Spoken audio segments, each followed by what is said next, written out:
Let's start by taking a moment to recall the extent to which wrestlers constantly dice with danger, and to offer these brave men our utmost respect. Today, in Division 5, young Corky flew off the dohyo like a misfired rocket and crashed on his head. He did not get up. First responders came quickly and carefully placed him on a stretcher, but there is currently no word at all on his condition.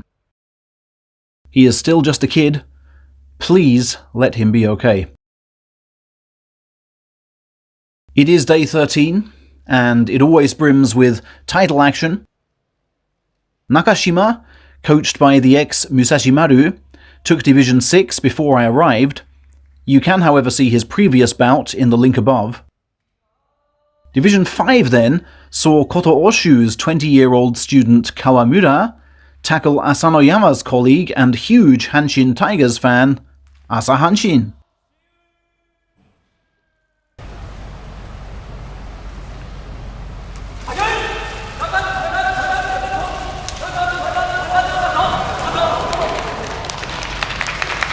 And Asa Hanshin slipped out of the shoulder throw to ram his foe into ringside.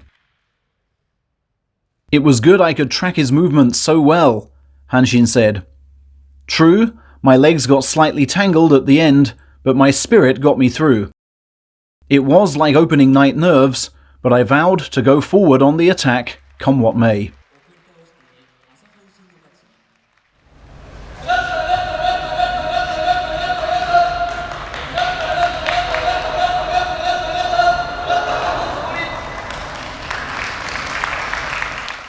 In Division 4, ex-junior high school yokozuna Mukai Nakano sought the straight 7 against 99-kilo Miyagi.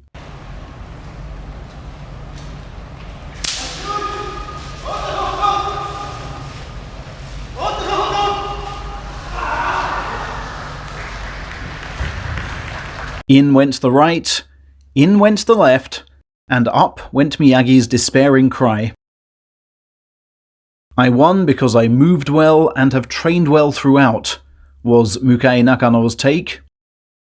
And having had a spate of high school tournaments cancelled due to COVID, he's grateful merely to be back fighting. 2 other 4th tier men were unbeaten though, and faced off here.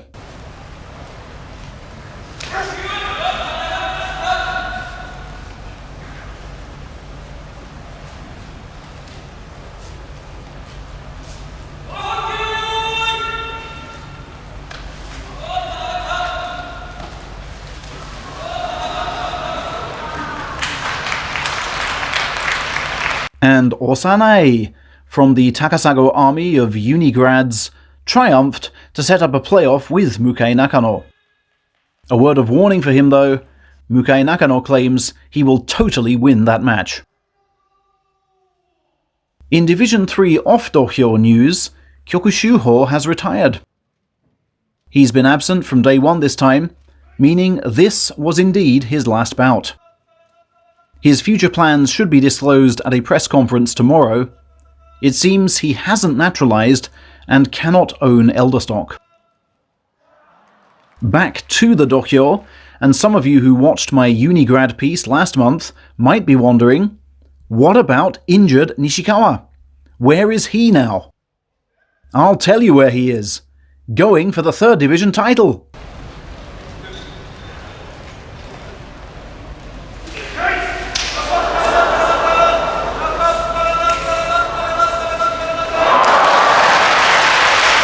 And taking the 3rd division title. Sensational! Ryuden touches down for the first time post-comeback. And he's lucky to be ranked where he is. For 2 rungs lower, and that would have cost him salaried repromotion. He was not inclined to talk, but champion Nishikawa said, "I just didn't want him taking my belt. I ended up pulling, not good, but happily came out on top. Now to train hard and aim for Division 3 from my new higher rank." He's looking so much more rock-like now. In Division 2, The only frontrunners not to have met.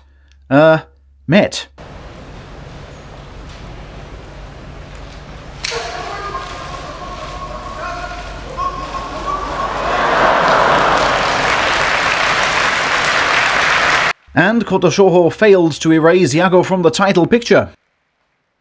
Until I reached out for the belt, all was okay, but I stooped too much and pitched forward, said ineffably honest Shoho. More big bout blues for him left the door ajar for To Hakuryu, in cool final bout thinker's pose, to produce a three-way tie.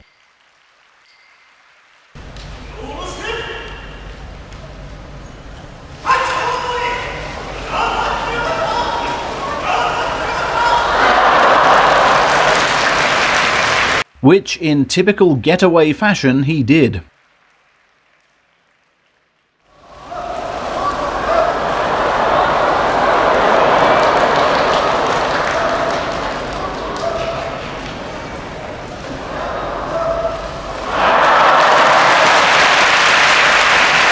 In Division 1, did he step out, or didn't he?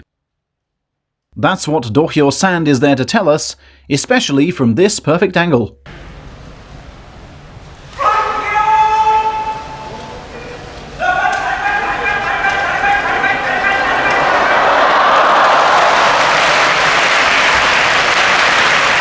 And step out he did. Tamawashi leaving a mark, which moved Kotonowaka, though he barely knew it, to 10 wins.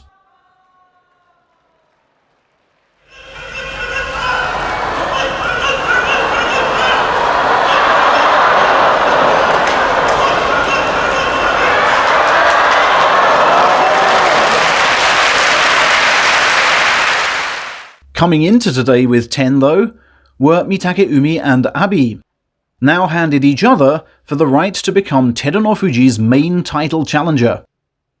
It was a match doubly significant for the Footstamp showman. Mitakeumi was the foe he was supposed to face before being pulled out by his coach for the COVID rule breaking, which led to his 6-month ban. Could Abi complete the fairy tale?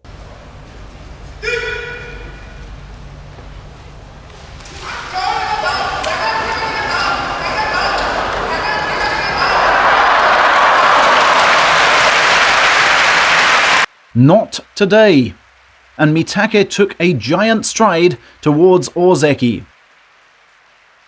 I was done for power and just found myself pulling, Abi said.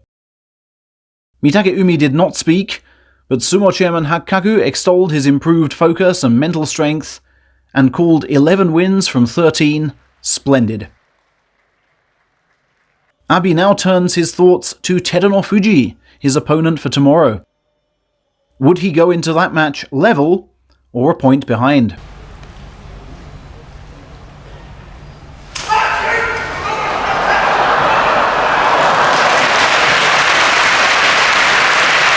And point behind it is, via an inspired reverse arm pull to bring the belt into the left's path, Teru's only fault being to send his man rather too close to his coach.